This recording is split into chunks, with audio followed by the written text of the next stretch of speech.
नमस्कार, news night में आप सभी का स्वागत है। 8 बज चुके हैं।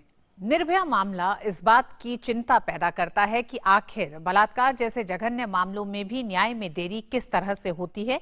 निर्भया मामला एक उदाहरण है ये जांचने का कि न्यायिक प्रक्रिया में देरी क्यों हो रही है और क्या हम इसे और जल्दी कर सकते हैं। हालांकि आज कोर्ट ने निर्भया मामले की सुनवाई 7 जनवरी को करना तय किया है और तिहाड़ प्राधिकारियों को दोषियों को 1 सप्ताह में नोटिस जारी करने को कहा है, जो ये उम्मीद बंधाता है कि 7 जनवरी के बाद इन चारों मुजरिमों से फांसी का फासला बहुत कम रह जाएगा। निर्भया केस में 10 दिन के भीतर पुलिस ने चार्जशीट दाखिल कर दी थी, फिर अगर 7 साल लग गए ट्रायल में, आखिर क्या कारण है? बलात्कार के मामलों के निपटारे में ये खामी, देरी किस स्तर पर है? जानेंगे इन सवालों के जवाब अपने विशेष मेहमानों से। अगले 1 घंटे में बात होगी देश विदेश की तमाम और खबरों की भी। आइए सबसे पहले नजर डालेंगे अभी तक की हेडलाइंस पर। हेडलाइंस के प्रायोजक हैं वंडर सीमेंट, एक परफेक्ट शुरुआत। सुप्रीम कोर्ट ने निर्भया केस में चौथे मुजरिम अक्षय कुमार सिंह की पुनर्विचार याचिका की खारिज। कहा 2017 के फैसले पर फिर से विचार का आधार नहीं। पटियाला हाउस कोर्ट ने तिहाड़ जेल के अधिकारियों को दिया निर्देश। कहा चारों दोषियों से हफ्ते के भीतर में दया याचिका के बारे में ले जानकारी।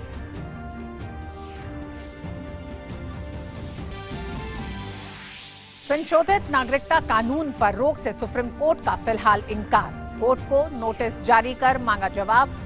दिल्ली में बुधवार का दिन रहा शांतिपूर्ण। सीलमपुर में हुई हिंसा मामले में अब तक 8 गिरफ्तार। केंद्र ने फिर दिया भरोसा, किसी की नागरिकता को खतरा नहीं, युवा न हो गुमराह। –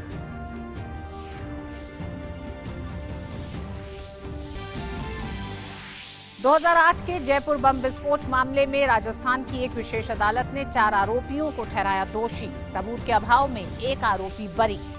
गुरुवार को होगी सजा पर बहस।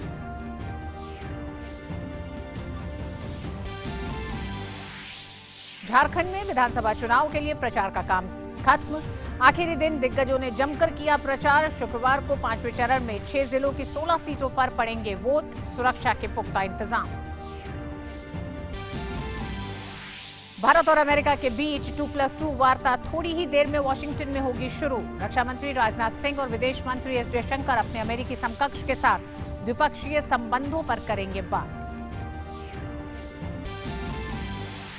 दिल्ली में जारी है जीएसटी काउंसिल की 38वीं बैठक। वित्त मंत्री निर्मला सीतारमण की अध्यक्षता में हो रही है बैठक में राजस्व बढ़ाने के उपायों समेत तमाम मसलों पर हो रही है चर्चा। –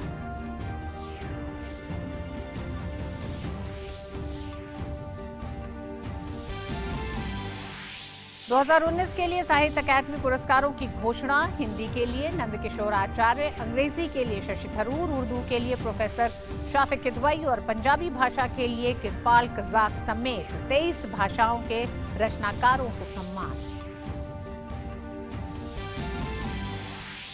और विशाखापत्तनम वनडे में भारत ने वेस्टइंडीज को दिया पहाड़ सा स्कोर। रोहित शर्मा और केएल शर्मा के धुआंधार शतकों के दम पर भारत ने बनाए 5 विकेट पर 387 रन। जवाब में अच्छी शुरुआत के बाद लड़खड़ाई मेहमान टीम। इस समय ताजा स्कोर 192 पर 4 विकेट गिर चुके हैं। और शुरुआत करेंगे निर्भया मामले से जुड़ी खबर से। आज का दिन बेहद अहम रहा। निर्भया केस में सुप्रीम कोर्ट ने बड़ा फैसला आज दिया। कोर्ट ने 4 दोषियों में से चौथे मुजरिम अक्षय कुमार सिंह की पुनर्विचार याचिका खारिज कर दी है। कोर्ट ने कहा है कि जो तर्क बचाव पक्ष की तरफ से दिए हैं उन पर पहले भी सुनवाई हो चुकी है और याचिका में उठाई गई बातों का कोई आधार नहीं मिला है। ये कहते हुए सुप्रीम कोर्ट के 3 जजों की पीठ ने अपना फैसला सुनाया। कोर्ट के इस फैसले के बाद निर्भया के दोषियों के खिलाफ डेथ वारंट जारी होने का रास्ता साफ माना जा रहा है। 16 दिसंबर 2012 की रात दिल्ली में हुए निर्भया रेप मामले के चारों दोषी अपनी फांसी के फंदे के एक कदम और करीब पहुंच गए। देश की सर्वोच्च अदालत ने सामूहिक बलात्कार और हत्या के इस मामले में अपने 2017 के फैसले पर पुनर्विचार के लिए चौथे मुजरिम अक्षय कुमार सिंह की याचिका बुधवार को खारिज कर दी। इस मामले में 3 अन्य मुजरिमों की पुनर्विचार याचिका न्यायालय पहले ही खारिज कर चुका है।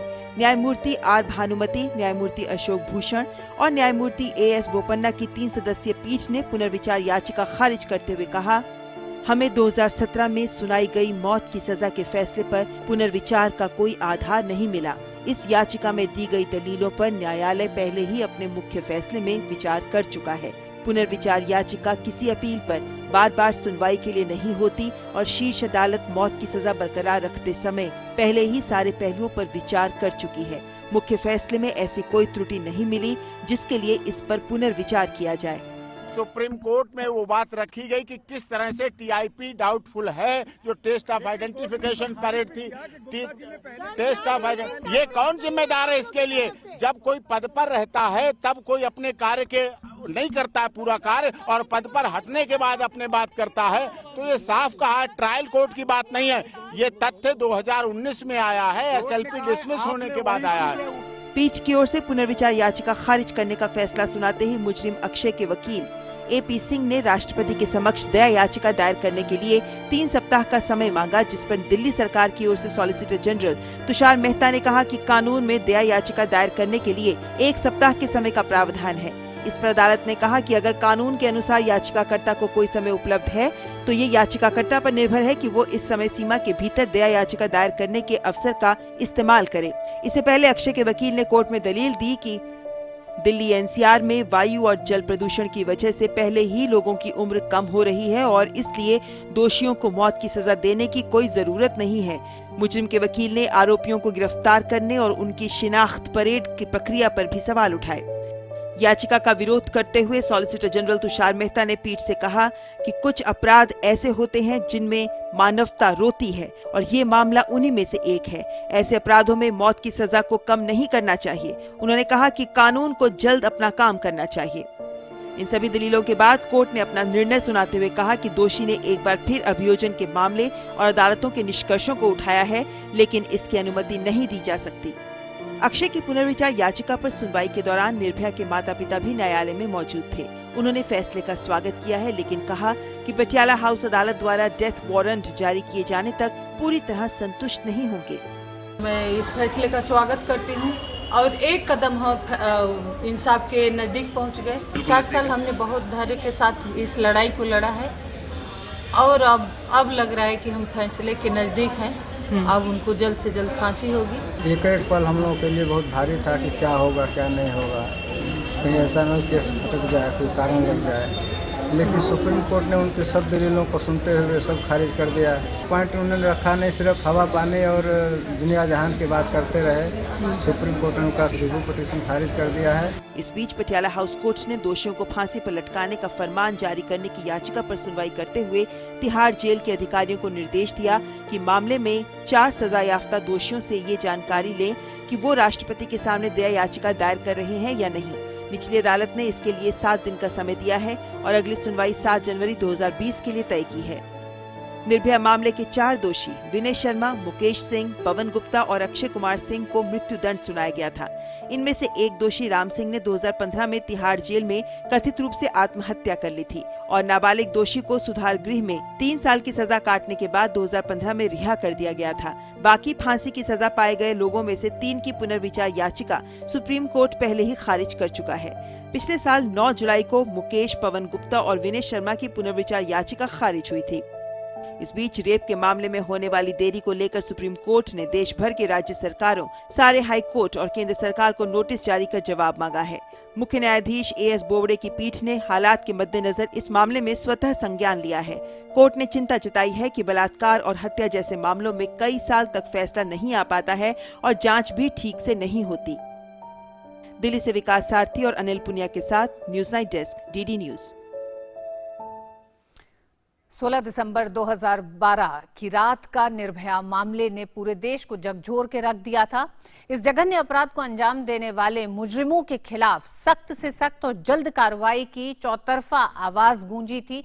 पूरे देश से ये मांग हो रही थी, लेकिन उसके बावजूद 7 साल इस पूरे मामले को अपनी कानूनी पहलुओं, कानूनी लड़ाई के तहत बीत गए हैं। ये माना जा रहा है हालांकि कि अब 2020 इस पूरे मामले, इस कानूनी लड़ाई का अंतिम निर्णायक साल हो सकता है। जिस तरह से 7 जनवरी को अब अगली सुनवाई होनी है, लेकिन फिर भी हम अपने दर्शकों को एक बार ये बताना चाहेंगे कि इसकी पूरी कानूनी प्रक्रिया, यानी कि निर्भया मामले का पूरा कानूनी सफर क्या रहा है।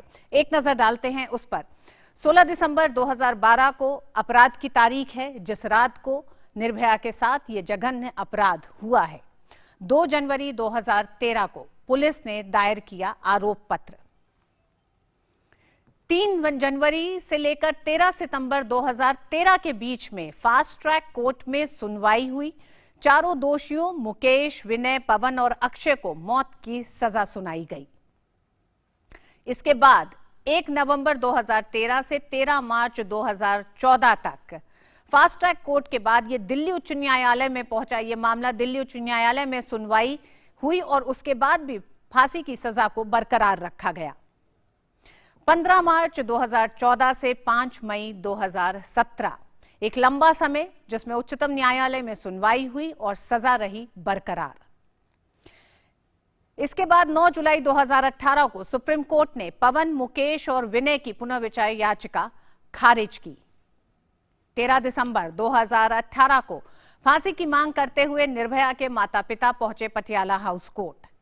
जिस तरह की देरी देख रहे थे वो इस पूरे मामले में 8 नवंबर 2019 को विनय शर्मा ने दिल्ली सरकार के समक्ष दया याचिका दायर की और विनय शर्मा की इस याचिका को 6 दिसंबर 2019 को गृह मंत्रालय ने राष्ट्रपति को विनय की दया याचिका खारिज करने की सिफारिश की। इसके बाद 10 दिसंबर 2019 को सुप्रीम कोर्ट में अक्षय कुमार सिंह ने दायर की समीक्षा याचिका और 18 दिसंबर यानी कि आज अक्षय कुमार सिंह की पुनर्विचार याचिका खारिज की गई। तो ये रहा कानूनी सफर जो हमने देखा। इस सफर को इतना लंबा और क्यों नहीं निर्भया को इंसाफ और जल्दी मिल सका, इस पर हम बात करेंगे। लेकिन उससे पहले एक नजर ये भी डालते हैं कि बलात्कार के कितने मामलों में अगर हम पिछले 10 साल में देखें तो सजा का क्या ग्राफ रहा है, कितने लोगों को सजा इसमें मिली है। 2002 से लेकर 2011 के बीच कोर्ट में पहुंचे मामलों में करीब 26% मामलों में ही हुई है सजा। 2012 के बाद से बलात्कार के मामलों में दोषियों को सजा की दर में इजाफा हुआ है। वहीं 2017 में बलात्कार के 32,559 मामले हुए दर्ज, 32% मामलों में हुई सजा। करीब 10,400 से ज्यादा मामलों में हुई है सजा 2017 में। लेकिन उससे भी ज्यादा चौंकाने वाली बात यह है कि 2017 के अंत तक बलात्कार के कुल 1,27,800 मामले भारतीय कोर्ट में थे लंबित। यानी ये सबसे बड़ी चिंता पैदा करते हैं। जहां हम फास्ट ट्रैक कोर्ट्स की बात करते हैं, बलात्कार के मामलों में जल्दी सुनवाई की मांग करते हैं, नए रेप एक्ट की बात करते हैं, नए कानून की बात करते हैं, तमाम और प्रावधान किए गए हैं जिसमें जल्दी से जल्दी कम से कम बलात्कार के मामलों में उन पीड़िताओं को, उनके परिवार वालों को इंसाफ मिल सके। फिर आखिर क्या वजह है कि इस पूरी कानूनी प्रक्रिया व्यवस्था में वो क्या खामियां हैं जिसकी वजह से ये इंसाफ इन लड़कियों को या उनसे जुड़े लोगों को नहीं मिल पाता है। इसी पर होगी आज हमारी विशेष चर्चा। वक्त एक छोटे से ब्रेक का, उसके बाद जुड़िए हमारे साथ न्यूज नाइट में। कुछ तो होता है जब कुछ शुद्ध होता है, पर क्या ये शुद्धता आपके बर्तनों में है? बर्तन शुद्ध? अब नींबू, नीम और चंदन युक्त निप बार से करें बर्तनों का शुद्धिकरण। निप से करो शुद्धिकरण। अरे मैडम, लगता है आपको अपनी धरती से प्यार नहीं है। ये क्या कह रहे हैं आप? मैं नहीं कह रहा हूँ, ये कह रहा है। हमारा रोजी रोटी इस दरिया से चलती है, पर आज प्लास्टिक के कचरे में समुद्र घुट घुट के मर रहा है। प्लास्टिक को पूरी तरह नष्ट होने में कई 100 साल लगते हैं। अगर आप प्लास्टिक कम यूज करो ना तो हमारे और इन जीवों के जीवन में थोड़ा खुशी आएगा। हाथ जोड़ने विनती है, रिक्वेस्ट है आपसे। समझ गई मैडम। अगर आप प्लास्टिक रीयूज नहीं कर सकती तो उसे रिफ्यूज कीजिए और ये थैला यूज कीजिए। खादी का है। Thank you sir. आज से नो प्लास्टिक बैग। वाह, क्या बात है। चलिए, एक और जुड़ गया ग्रीन गुड डीड्स अभियान से। हम सबको भी करनी है हर दिन ग्रीन गुड डीड्स, यानी कुछ हरे भरे काम अपनी धरती के नाम।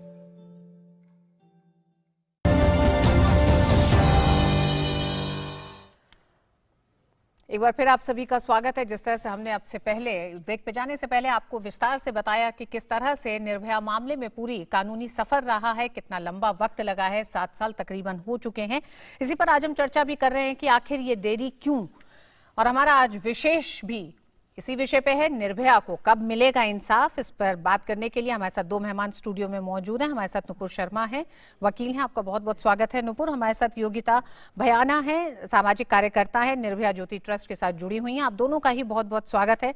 नुपुर, सबसे पहले तो क्योंकि कानूनी दांवपेच ही एक बड़ा कारण दिखाई देते हैं जब हम देखते हैं कि निर्भया जैसा जघन्य मामला, और जिस पर एक तरह से लोगों की मांग भी कहें, और ये पूरा मामला जिस क्रूरता के साथ इसे अंजाम दिया गया था, उसके जल्द निपटारे की बात हो रही थी, उन मुजरिमों को जल्दी सजा की बात हो रही थी, उसके बावजूद इतना लंबा वक्त लग चुका है।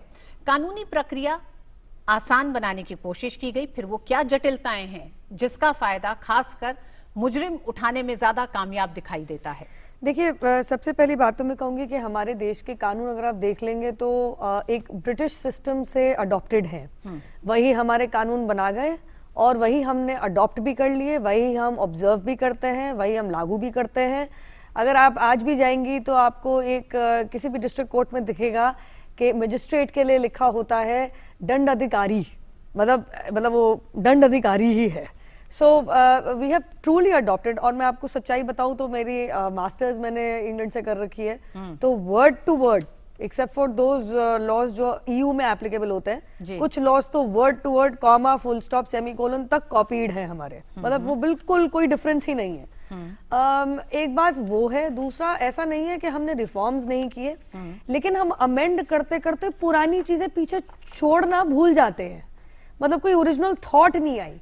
हालांकि we have very strong laws. मैं ये नहीं कहूंगी कि हमारे कानून जितने सख्त हैं उतना ही वो एक तरीके से, अगर आप क्रिमिनल लॉ में देखें तो इनोसेंट अंटिल प्रूवन गिल्टी, वो जो एक चीज है वो हमने बहुत सीरियसली ली है। इसीलिए अगर हम कहीं ना कहीं विक्टिम को जस्टिस देना चाह रहे हैं, फास्ट ट्रैक कोर्ट बिठा दिए, और स्पेशली ऐसे जहाँ पे महिला प्रताड़ित होती है उसके अंदर फास्ट ट्रैक कोर्ट सब कंपलसरी है। वहीं पे हम वहाँ पे अपील का प्रोविजन ऐसा दे रखा है हमारे प्रोसीजर्स में कि हम वो वाले एक एम्बिट को एक तरीके से हम एड्रेस नहीं कर पाए हैं। तो कन्विक्शन तो जल्दी हो गई, और अगर आप देख लीजिए तो 2.5 साल पहले एक लैंडमार्क जजमेंट सुप्रीम कोर्ट के तहत ही आई, जिस टाइम पे जस्टिस दीपक मिश्रा जी कोर्ट नंबर 2 में बैठते थे, और निर्भया के केस में उन्होंने लैंडमार्क जजमेंट दी। लेकिन उसके बाद भी ऑप्शंस हैं। उसके बाद अगर आपके फाइनल जजमेंट के बाद रिव्यू में जा सकते हैं, रिव्यू के बाद आप क्यूरेटिव में जा सकते हैं, आप मर्सी में भी जा सकते हैं, मर्सी जो प्रेसिडेंट के सामने लगती है। अब यहाँ पे ढील क्या हुई कि 7 साल बाद अगर एक कानून से हटके मैं एक इंसान की तरह, नागरिक की तरह, महिला की तरह सोचूं, तो मेरे जहन में एक बात आती है कि हम इन कॉन्विक्ट्स की तो दलीलें सुन रहे हैं, इनकी अपील सुन रहे हैं, वो बेचारी निर्भया का क्या? उस ठंडी रात को 16 दिसंबर को 2012 के अंदर उसकी दलीलों का क्या? उसने भी तो अपील की होगी कि मुझे छोड़ दो। हाल ही में एक वीडियो वायरल हुआ था राजस्थान का, जिसमें एक प्रताड़ित लड़की आपको साफ दिख रही है कि भैया अपने भगवान के लिए मुझे छोड़ दो। वीडियो कैसे वायरल हुआ था? इनकी अपील्स का क्या? तो हाल फिलहाल में जो प्रेशर बन रहा है और जो डिलिब्रेशंस चल रही है, मेरे हिसाब से एक डिस्कशन इस पे भी होना चाहिए कि जो अपील का और ये मौके पे मौका जो दिया जाता है, स्पेशली ऐसे गंगोर क्राइम्स का, ऐसे गंभीर क्राइम्स का, क्या ये विड्रॉ करना चाहिए? क्या अपील का प्रावधान इनसे विड्रॉ करना चाहिए? इस पर भी बात करेंगे, क्योंकि ये भी कहा जा रहा है कि जब 3 लोगों की रिव्यू पिटीशन खारिज हो गई थी, तो फिर क्यों नहीं कोई इस तरह का क्या विकल्प मौजूद नहीं था, और अभी भी इन चारों के पास किस तरह के विकल्प मौजूद हैं कि ये और लंबा उसे अपनी सजा को खींच सकते हैं। लेकिन उससे पहले योगिता, आपसे बात करना चाहेंगे, जब हम इस इतने बड़े मामले पर, जिस पर एक पूरे देश में एक आवाज उठी थी, लोगों की रूह कांप गई थी इस पूरे मामले को जिस तरह से अंजाम दिया गया है, इसके बावजूद अगर इसे 7 साल लग सकते हैं, तो उन मामलों का क्या जहां आवाज नहीं उठ पाती, जहां लोग कोर्ट तक जा नहीं पाते, जहां प्रक्रिया इस तरह की है जिसमें लोग शर्मिंदा हो जाते हैं, लोगों पर सामाजिक दबाव हो जाता है और लोग अपने पांव पीछे खींच लेते हैं, तो क्या ये लोगों को बहुत ज्यादा निराश नहीं कर रहा है इतनी लंबी प्रक्रिया? जी बिल्कुल निराश कर रहा है, और 7 साल से निराश कर रहा है। लगातार आशा जी संघर्ष कर रहे हैं अपने इस केस को लेकर, और मैं ऐसे ही काफ़ी सारे मामलों में थोड़ा सा अगुवाई करती हूँ सिमिलर टू निर्भया। वो निर्भया के पहले के केसेस भी मेरे पास हैं कुछ, और उतने ही जघन्य हैं, उनका आज तक कुछ अता पता नहीं है, उनमें भी कैपिटल पनिशमेंट है। आज सुप्रीम कोर्ट में वहाँ फाइलें धूल चाट रही हैं। ये तो आशा जी की हिम्मत है, और उनके साथ क्योंकि पूरा हिंदुस्तान ही, पूरा विश्व जुड़ गया, तो एक उनमें हिम्मत आई क्योंकि ये केस हाईलाइट हो गया। पर मैं आपको बताना चाहूँ तो लिस्ट लंबी है, जो केसेस कंक्लूजन तक पहुंच ही नहीं सकते, हम उसके लिए भी स्ट्रगल कर रहे हैं। तो मैं तो बिल्कुल होपलेस हो जाती हूँ जब मैं देखती हूँ निर्भया में, जो कि एक जस्टिस का सिंबल बन चुकी है।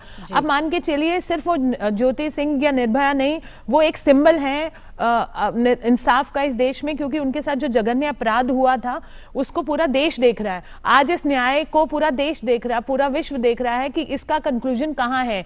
तो हमें एक एग्जाम्पल सेट करना है ताकि जो केसेस इस तरह के मामले हैं वो उनको मोटिवेशन मिले और उनको जल्दी इंसाफ मिले, प्लस ऐसी घटनाएं रुकें जो कि हैदराबाद में हुई हैं, जो अभी तक लगातार हम रोज सुन रहे हैं, उन्नाव में कहाँ रोज निकल के आ रही है। तो इनका कहीं लगातार अंत नहीं होगा जब तक ये केस जो कि हाईलाइटेड था फॉर गॉड्स ग्रेस, क्या ब्लेसिंग इन डिस्गाइज जिसको कहते हैं, उसमें अगर इंसाफ मिल जाएगा तभी जाकर हमें तसल्ली होगी कि हम बाकी जो बच्चियां हैं जो इस तरह के जघन्य अपराध से जा चुकी हैं उनको इंसाफ दिला सकते हैं। नहीं तो मुझे उम्मीद नहीं लगती है। और जैसा कि नुपुर जी ने बहुत एप्टली पुट किया कि टाइम बाउंड जस्टिस और मर्सी पिटिशंस को जाना पड़ेगा। जब निर्भया का मामला हुआ तो हम रिफॉर्म्स हुए, जस्टिस वर्मा कमेटी के काफी सारे रिफॉर्म्स हुए, इंप्लीमेंट कुछ हुए कुछ नहीं हुए, बट एक नया चीज निकल के आ रहा है कि कितने मौके इनको मिल रहे हैं। उस बच्ची का कोई सोच नहीं रहा, इनको मौके पे मौका मिल रहा है। मैं अभी पटियाला हाउस कोर्ट में थी दो तीन दिन पहले जब हियरिंग थी, तो मैं खड़ी थी तो सामने जज यही बोल रहे हैं कि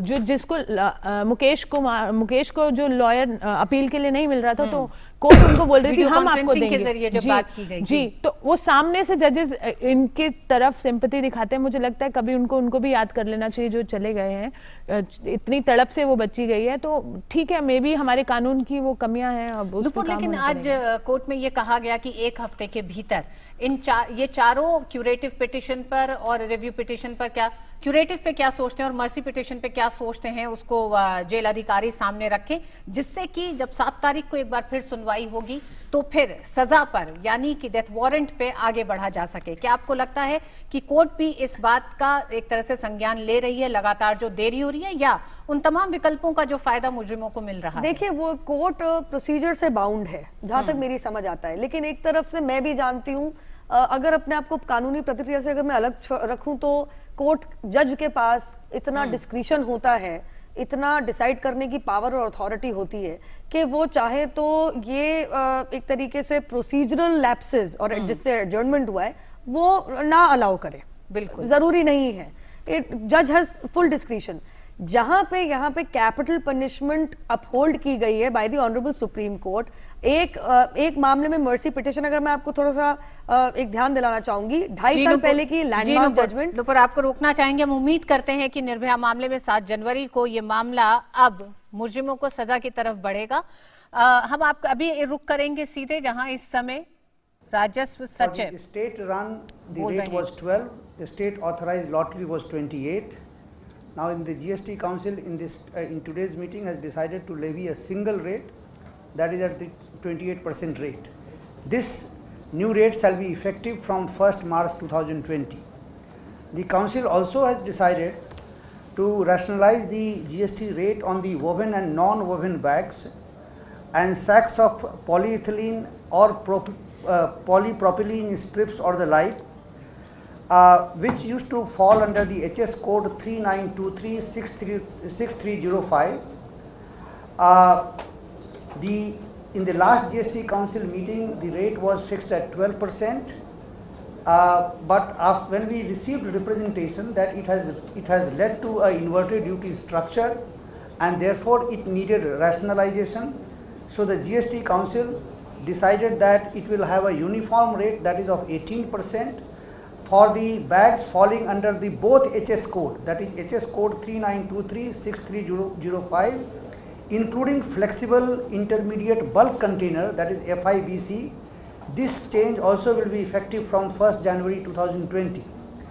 The GST Council also decided to exempt the amount payable, GST payable for long-term lease of industrial and financial infrastructure plots by an entity having 20% or more ownership of center or state government. Presently, this exemption is available only to an entity having 50% or more ownership of central or state government.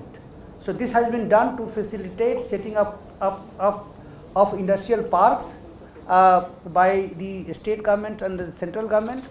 This change also will be effective from 1st January 2020. 1st January 2020. Now, the GST Council also took a decisions about the certain procedure part and also on the compliance part. First of all, the GST Council has extended the annual return date in GSTR 9 and also the reconciliation statement form 9C for FY 17-18 to 31st January 2020. This the deadline was the 31st December 2019. Also, the GST Council has decided to waive late fee to all taxpayers who had not filed GSTR 1 from July 2017 to November 2019 if all the returns are filed by 10th of January 2020. This has been done to facilitate filing of all past returns, because the GSTR 1 is very, very necessary for invoice matching.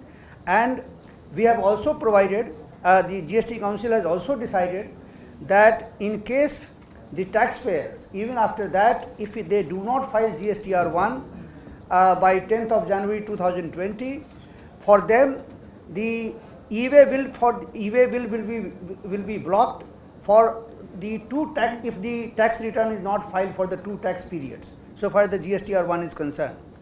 Also, GST Council has decided that the input tax credit to the recipient in respect of invoices or debit notes that are not reflected in his form GSTR 2A shall now be restricted to 10% instead of 20% of the eligible credit available in respect of invoices or debit notes reflected in his form GSTR 2A. This has also been done to improve compliance and do invoice matching. To check the meanness of fake invoices, action also has been approved for blocking of fraudulently availed input tax credit in certain situations.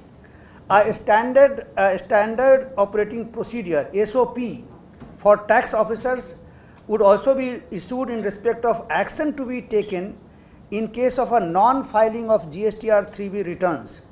Then, in view of the difficulties in Northeast as well as in J&K, the due date of filing of GST returns for the month of November also has been extended till 31st December of this year. Council also has approved the various law amendments which will be introduced in this Union Budget 2020. Now, a presentation was also made to the GST Council on the issue of revenue augmentation, GST rate structure and compensation needs of the state by the officers committee which consisted of the officers from the central government as well as the state governments. This presentation was preceded by the opening remarks of the convener of the group of ministers on revenue augmentation, Sri Sushil Kumar Modi, about the revenue position and the future roadmap.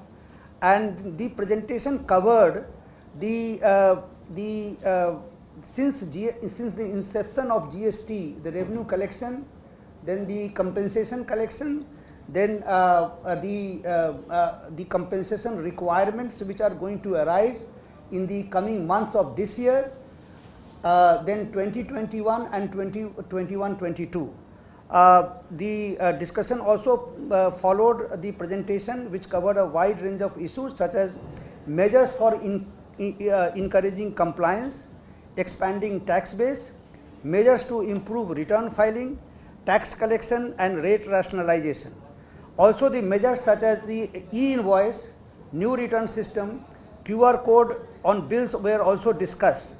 To exchange the knowledge about the best practices of tax administration, the state of Uttar Pradesh and UT of J&K made their presentation on their effort to improve GST collection, because these two states they had done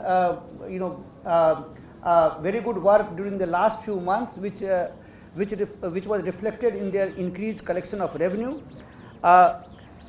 And based on these discussions, the GST Council gave necessary guidance to the Officers Committee for further analysis regarding the exemptions and concession impact analysis, the rates which were reduced in the past, their impact, and whether that led to the increase in the tax base, and also the sensitivity analysis, and also on the compliance measure, and then come back to the Council. The Council directed that for the expeditious implementation of the IT and other initiatives which have already been improved by initiatives which were approved by the Council in the past. Thank you, sir.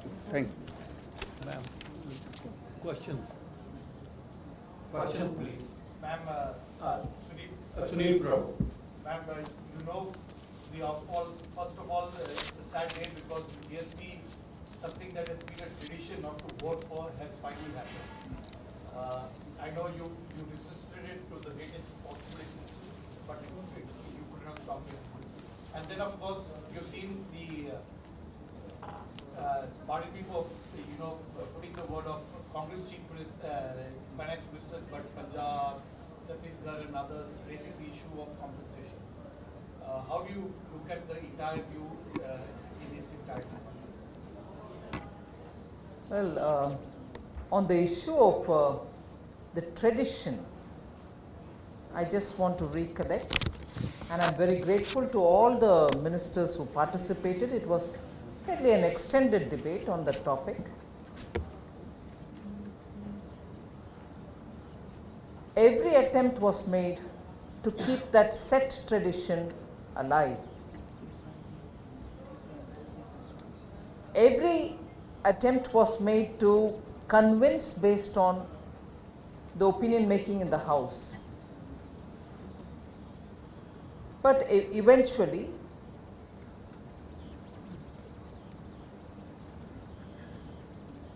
the Council was reminded that the rules allow and that tradition is not part of the rule book.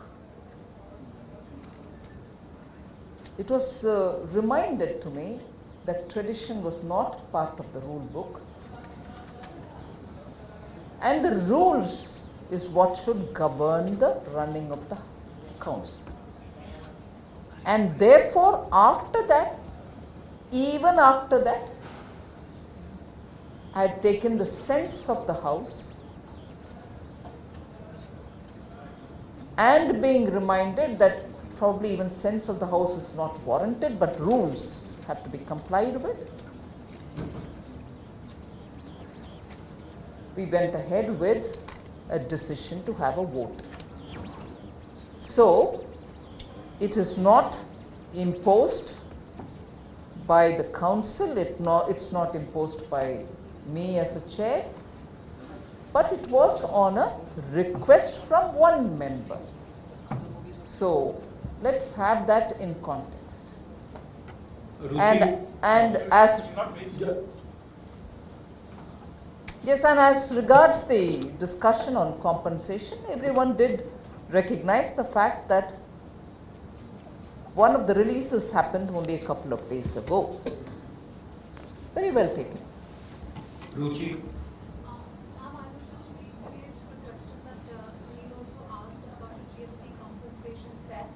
Many states have said that perhaps by February there will not be enough money left to pay the states, and they will also seek legal recourse. What was their view in the GST meeting? They were also said there were no assurances made by the centre, despite you also saying that the centre is very well apprised of the compensation cess issue as well and releasing the funds. What is really lacking between the communication of the centre and the states feel like that? I mean, are you recasting everything that which was said inside the Council and corroborating with what was said outside, or that's fine? Your question wasn't framed like that, so I need to be clear before I answer you. There's no gap within the Council. I don't know if it exists anywhere. In the Council and in the Rajya Sabha, I have explained very in detail about how we remain committed to cooperative federalism and also to keep up, to honor the promises given on the GST. Meghna. Ma'am, the presentation was made by the Committee of Officials to augment revenue. There were a couple of options that were given, and what the state FMs have said that this is not the right time. Probably this is a time of slowdown, so it's not the right time to increase the rates.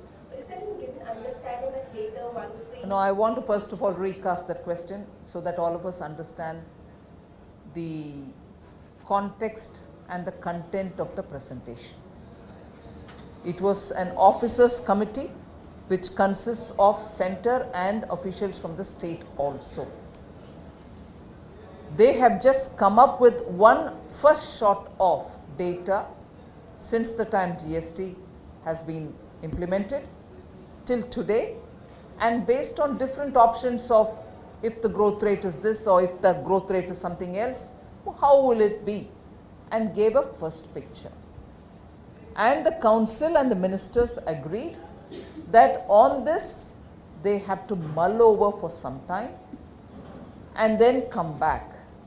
Also, there were suggestions that not just this, but some more data will have to be collected, analyzed, and then presented to the council all over again, such as on one particular example which one state took, edible oils.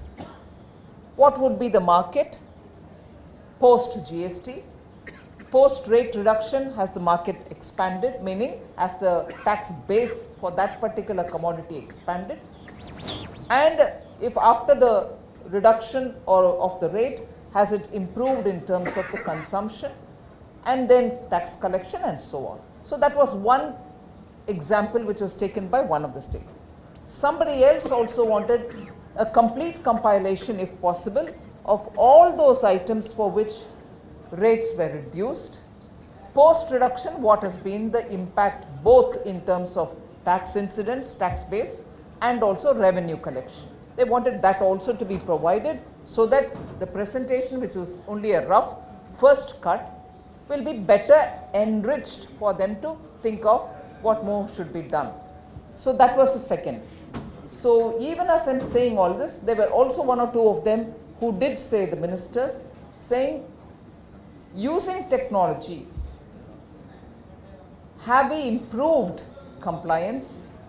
Using technology, have we been able to plug any gaps or any misuse? Are we able to track it all? So even that they wanted a report on. So the committee of officers, consisting of officers both from the center and states, have these three things to add on, three, which each of which will have more things under it, to add on, get report, and send it to the ministers as and when they are ready, so that this first presentation, which is a preliminary presentation, with no indirect or direct suggestion on rate increase or rate reduction, and the additional information that they've asked, all put together, in the next meeting, there will be a detailed discussion. So first thing first, this presentation of the Committee of Secretaries, officers, did not suggest, directly or indirectly, increase or decrease as a proposal. It was matter of fact presentation of data and data alone. And based on that, some projections on revenue collection and on compensation cess collection. And that's about it. I hope that's clear. Sapna. Ma'am, you explained on the presentation part of the compensation thing. Ma'am, two quick questions over here. Today, Amit Mitra has said, quoting him, the center's data seems to indicate, quote unquote, that beyond Feb 2020, center may not be in position, to compensate the states adequately. That's one. Second, ma'am, just want to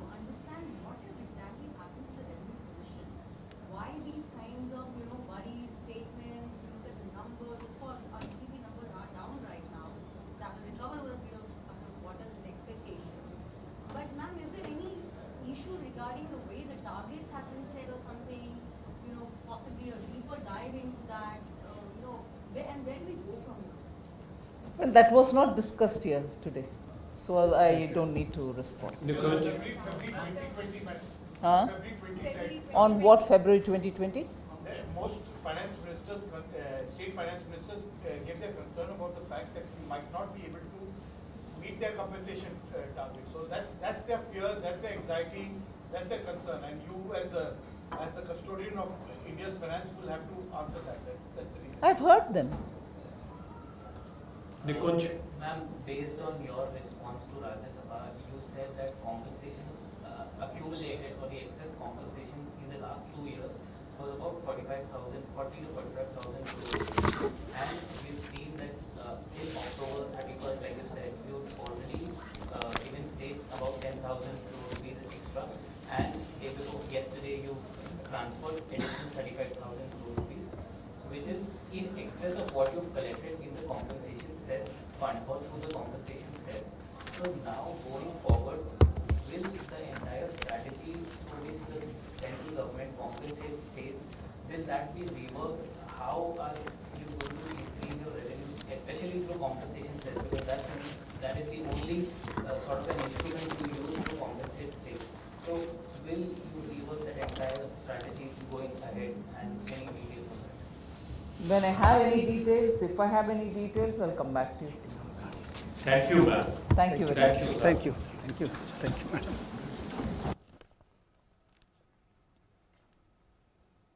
तो ये आप देख रहे थे 38वीं GST परिषद की अहम बैठक हुई है। उस बैठक के बाद कुछ बड़े फैसले लिए गए, जिन फैसलों में से लॉटरी पर 28% जीएसटी का रेट तय किया गया है। ये 1 जनवरी 2020 से नया रेट लागू होगा। इसी के साथ कुछ अहम फैसले और भी लिए गए हैं, जिसको हम विस्तार से आपको बुलेटिन के अगले हिस्से में बताएंगे। और इस खबर पर जाने से पहले हम आज बात कर रहे थे निर्भया मामले में जो लगातार देरी हो रही है। हमारे साथ स्टूडियो में मौजूद हैं नुपुर शर्मा, वकील हैं। नुपुर, महिला होने के नाते, वकील होने के नाते जरूर ये जानना चाहेंगे कि क्या आपको लगता है 7 जनवरी को जब अगली तारीख पड़ेगी और जिस तरह से आज कोर्ट ने जेल अधिकारियों को बहुत साफ कहा है, शायद ये जो तमाम विकल्प मौजूद हैं इन तमाम मुजरिमों के पास, उसको एक तरह से खत्म करते हुए जो सजा सुनाई गई है उस अंतिम एक तरह से निर्णायक उस पर पहुंचने के लिए लगता है, जब उन्होंने कहा है कि 1 हफ्ते में आप दायर करें कि ये लोग मर्सी पिटीशन पे क्या सोचते हैं। तो आपको लगता है कि 7 तारीख के बाद बहुत कम वक्त अब रहेगा फांसी की सजा होने में? मैं एक बात साफ करना चाहती हूँ कि ये जो एडजर्नमेंट है ये सिर्फ प्रोसीजरल डिले है।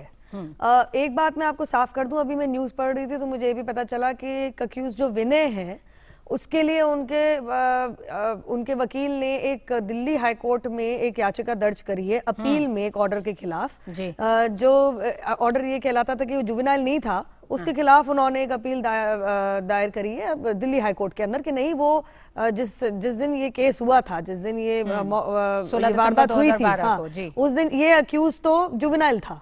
उस जमाने में आपको याद होगा तो जुवेनाइल जस्टिस एक्ट अमेंड नहीं हुई थी और 18 साल से नीचे जो भी था उसको जुवेनाइल जस्टिस एक्ट उसको अप्लाई करती थी। क्या लगता है इन दलीलों का कोई मतलब नहीं रह जाएगा? क्योंकि आज भी अक्षय के वकील ने ये दलील दिया कि शिनाख्त की जो परेड हुई थी वो सही नहीं थी, तो कोर्ट ने यही कहा कि इतने पीछे जाने का कोई मतलब अब बनता नहीं है। मैं आपको एक बात बता दूं तो आधा घंटा दे दिया एहसान करके, लेकिन ये एक लैंडमार्क जजमेंट है।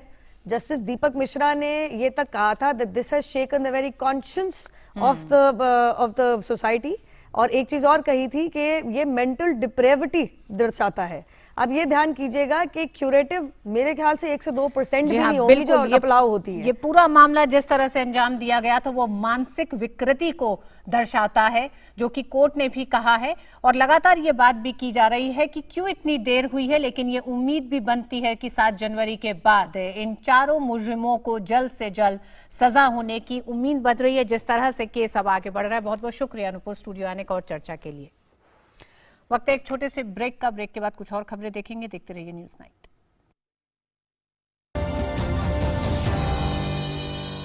कुछ तो होता है जब कुछ शुद्ध होता है, पर क्या ये शुद्धता आपके बर्तनों में है? बर्तन शुद्ध?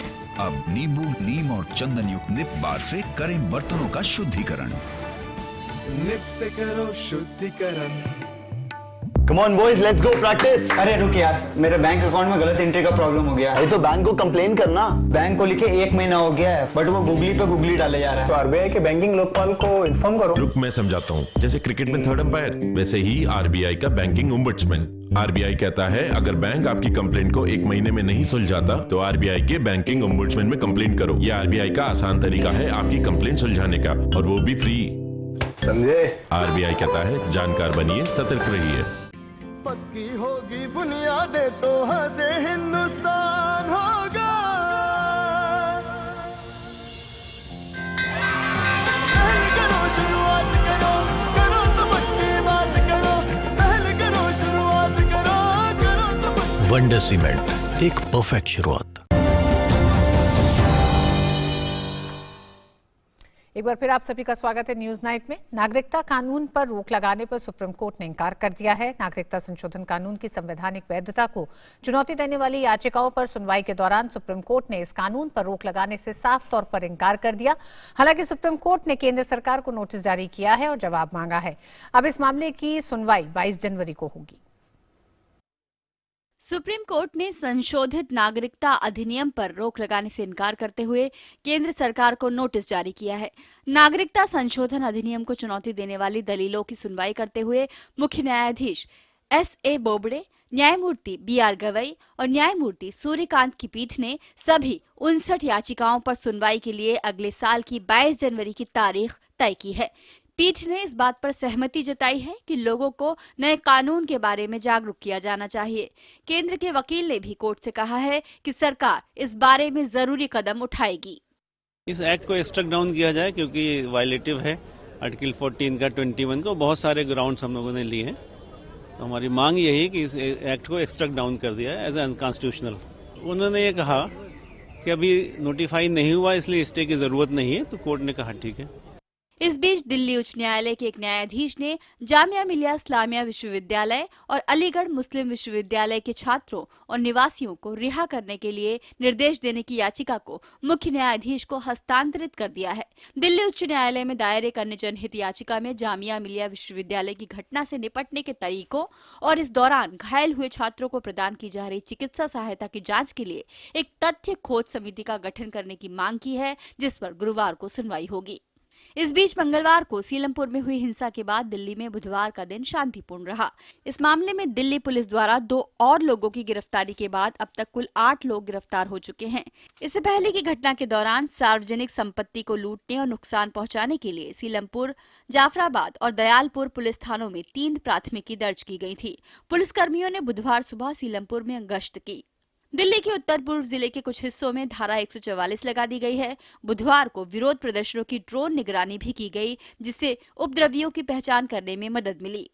सूत्रों के अनुसार राष्ट्रीय राजधानी में गलत सूचनाओं को फैलाने के मामले की जांच के लिए पुलिस द्वारा कुछ सोशल मीडिया हैंडल का बारीकी से निरीक्षण किया जा रहा है। पुलिस अधिकारी शांति बनाए रखने के लिए विभिन्न कॉलोनियों की शांति समितियों के साथ भी बातचीत कर रहे हैं। टोटल 3 FIR कल दर्ज हुई थी। इनमें 6 लोगों को अभी तक अरेस्ट किया जा चुका है और बाकी लोगों को आइडेंटिफाई कर रहे हैं। वीडियो हम लोग एनालाइज कर रहे हैं, तो काफ़ी लोग उसमें आइडेंटिफाई भी कर लिए हैं। काफ़ी सारे पहलू हैं जिनको अलग अलग तरीके से देखा जा रहा है। छात्रों के विरोध प्रदर्शन पर केंद्र ने एक बार फिर से युवाओं को भरोसा दिया है कि इससे किसी का भी नुकसान नहीं होगा। साथ ही युवाओं से अपील की है कि वे किसी के द्वारा गुमराह ना हो। सिटीजनशिप अमेंडमेंट बिल जो अब कानून बन गया है वो देश के हित में है और देश के एक भी नागरिक को उससे कोई एक्सक्लूजन नहीं होता है और एक भी नागरिक को कोई चिंता करने की जरूरत नहीं। वह सामाजिक तत्व जो विघटन पैदा करना चाहते हैं, उन्माद फैलाना चाहते हैं छात्रों के नाम पर, और इसलिए सभी छात्रों से मेरा निवेदन है कि वो ऐसे षड्यंत्रों के शिकार न हो। एक अन्य घटनाक्रम में बसपा नेताओं के एक प्रतिनिधिमंडल ने राष्ट्रपति कोविंद से मुलाकात की और उन्हें एक ज्ञापन सौंपकर कानून को रद्द करने का आग्रह किया। देश के पूर्वी हिस्से पश्चिम बंगाल और असम में भी बुधवार को शांति रही और नए नागरिकता कानून को लेकर हिंसा की कोई ताजा घटना नहीं हुई है। मेघालय की राजधानी शिलोंग में 14 घंटे के लिए कर्फ्यू में ढील दी गई है, लेकिन मोबाइल इंटरनेट सेवाओं पर प्रतिबंध अब भी जारी है। पश्चिम बंगाल की मुख्यमंत्री ममता बनर्जी ने कोलकाता में एक विरोध मार्च का नेतृत्व किया। राज्य में हिंसा प्रभावित इलाकों का दौरा करने गए 2 भाजपा सांसदों को रोक दिया गया है और बाद में मालदा में हिरासत में उन्हें ले लिया गया। राज्यपाल जगदीप धनखड़ ने राज्य के मुख्य सचिव और डीजीपी से मुलाकात की और स्थिति का जायजा लिया। I would like to visit the affected areas. It is time to single out the miscreants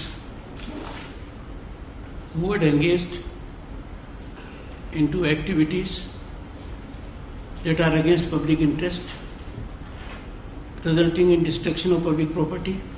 नए कानून पर लोगों के भ्रम को दूर किया जा रहा है और समय की मांग है कि लोग जिम्मेदारी से काम करें और सोशल मीडिया पर अफवाह या भड़काऊ सामग्री न फैलाएं। दिल्ली से विकास सारथी सुधाकर दास के साथ news night desk, DD news. 2008 के जयपुर सीरियल ब्लास्ट में आज 11 साल बाद 4 आरोपियों को दोषी ठहराया गया। राजस्थान की एक विशेष अदालत ने जबकि सबूतों के अभाव में एक आरोपी को दोष मुक्त करार दिया। इन धमाकों में 71 लोगों की मौत हुई थी। करीब 11 साल से भी ज्यादा वक्त बीत जाने के बाद आखिरकार 2008 के जयपुर बम विस्फोट मामले में इंसाफ हो गया। राजस्थान की एक विशेष अदालत ने जयपुर बम विस्फोट मामले में बुधवार को 4 आरोपियों को दोषी ठहराया, जबकि एक आरोपी को दोष मुक्त करार दिया। शहबाज को दोषी नहीं माना है, बाकी 4 जो मुलजिम थे उनको दोषी माना है। जिसने बम प्लांट किया उसको बम प्लांट के लिए दोषी माना है और बाकी सबको 120B में कॉन्स्पिरेसी में दोषी माना है। मामले की सुनवाई कर रही विशेष अदालत के न्यायाधीश अजय कुमार शर्मा ने अपने फैसले में मोहम्मद सरवर आजमी, मोहम्मद सैफ, मोहम्मद सलमान और सैफुर रहमान को दोषी ठहराया।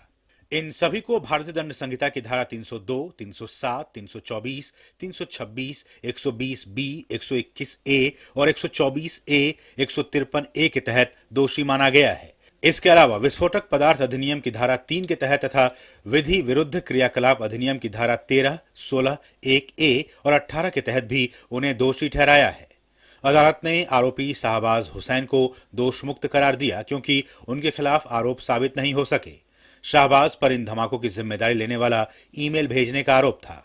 जयपुर में 13 मई 2008 को शाम लगभग 7:15 बजे 15 मिनट में सिलसिलेवार 8 बम धमाके हुए थे। इन धमाकों ने जयपुर शहर को हिला दिया था। इन धमाकों में कम से कम 70 लोगों की मौत हुई थी और 185 लोग घायल हुए थे।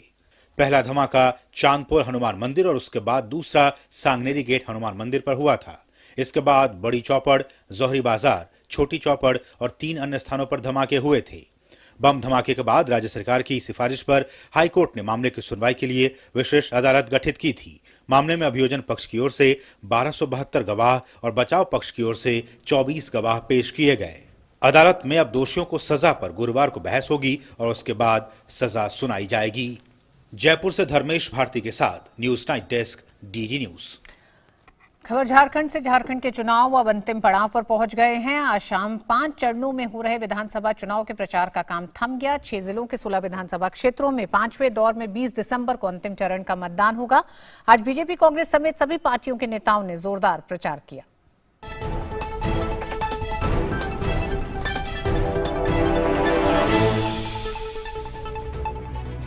करीब महीने भर से ज्यादा वक्त से झारखंड में जारी सियासी घमासान अब थमने की ओर है। 5 चरणों में हो रहे विधानसभा चुनाव के प्रचार का काम आज थम गया। 6 जिलों के 16 विधानसभा क्षेत्रों में 5वें दौर में 20 दिसंबर यानी शुक्रवार को सुबह 7 बजे से मतदान होगा। 11 सीटों पर शाम 5 बजे तक मतदान होगा, जबकि बाकी 5 सीटों पर दोपहर 3 बजे तक मतदान खत्म हो जाएगा। इन सभी सीटों पर प्रचार के आखिरी दिन सभी राजनीतिक दलों ने प्रचार में पूरी ताकत झोंक दी। आखिरी दिन प्रचार करने वालों में बीजेपी के कार्यकारी अध्यक्ष जेपी नड्डा और कांग्रेस महासचिव प्रियंका गांधी शामिल थी। इसके अलावा झारखंड मुक्ति मोर्चा, आजसू और झारखंड विकास मोर्चा प्रोग्रेसिव की ओर से भी जोरदार प्रचार किया गया। इस चरण में जिन जिलों में मतदान होना है उनमें साहेबगंज, पाकुर, दुमका, जामताड़ा, देवघर और गोड्डा शामिल है। इस चरण में कुल 237 प्रत्याशी चुनावी मैदान में हैं। इसमें 208 पुरुष और 29 महिला प्रत्याशी हैं। सबसे ज्यादा 26 उम्मीदवार जरमुंडी में हैं, जबकि पोडैया हाट में सबसे कम 8 उम्मीदवार हैं। इस चरण में कुल 40,05,2 287 वोटर हैं, जिनमें 20,49,921 पुरुष और 19,55,336 महिला मतदाता हैं। चुनाव के लिए कुल 5,389 मतदान केंद्र बनाए गए हैं। तो झारखंड में होंगे 20 तारीख को अंतिम चरण के मतदान। गांधी जी की 150वीं जयंती मनाने के लिए गठित आयोजन समिति की कल अहम बैठक हो रही है, जिसकी अध्यक्षता राष्ट्रपति रामनाथ कोविंद करेंगे। समिति में राष्ट्रपति के अलावा उपराष्ट्रपति, प्रधानमंत्री, केंद्रीय मंत्री, पूर्व प्रधानमंत्रियों और राज्यों के मुख्यमंत्री समेत कुल 125 सदस्य हैं। समिति की पहली बैठक पिछले साल 2 मई को हुई थी। साल भर में होने वाले विभिन्न कार्यक्रमों और गतिविधियों की रूपरेखा तय करने के लिए प्रधानमंत्री की अध्यक्षता में एक 19 सदस्यों वाली कार्यकारी समिति भी गठित की गई है। देश इस साल राष्ट्रपिता महात्मा गांधी की 150वीं जयंती मना रहा है। इस मौके पर देश विदेश में तमाम कार्यक्रमों का आयोजन हो रहा है। अब तक आयोजित हुए प्रमुख कार्यक्रमों की बात करें तो इसी साल गांधी जी की पुण्यतिथि के मौके पर 30 जनवरी को प्रधानमंत्री नरेंद्र मोदी ने दांडी में राष्ट्रीय नमक सत्याग्रह स्मारक का उद्घाटन किया। दिल्ली में इस साल 29 सितंबर से 2 अक्टूबर तक अंतर्राष्ट्रीय स्वच्छता सम्मेलन का आयोजन किया गया, जिसमें 70 देशों के प्रतिनिधियों ने हिस्सा लिया। इसके अलावा दुनिया के 87 देशों में अब तक बापू की 179 प्रतिमाएं स्थापित की गई हैं और 31 देशों में गांधी कथा का आयोजन किया गया है। 76 देशों में गांधी जी पर स्मारक डाक टिकट जारी किए गए हैं। दुनिया भर के मशहूर गायकों ने 124 देशों के प्रमुख स्थलों पर गांधी जी के प्रिय भजन वैष्णव जन की रिकॉर्डिंग की और इसे जारी किया गया। संस्कृति मंत्रालय और दूरदर्शन ने संयुक्त रूप से लोक वाद्य यंत्रों पर आधारित वैष्णव जन वीडियो का निर्माण किया है। प्रधानमंत्री नरेंद्र मोदी ने इस साल सितंबर में न्यूयॉर्क में भारतीय समुदाय की ओर से आयोजित एक कार्यक्रम के दौरान महात्मा गांधी से जुड़े विचारों को साझा किया।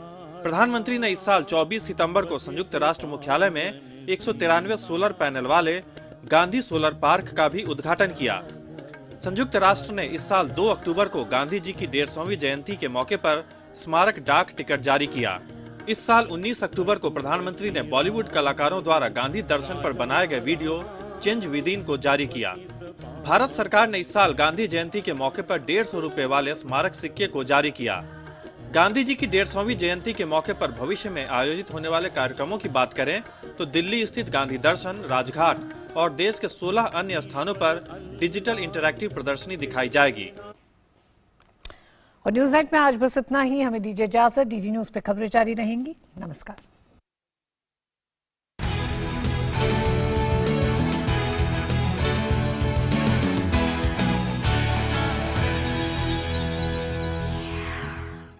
न्यूज नाइट के प्रायोजक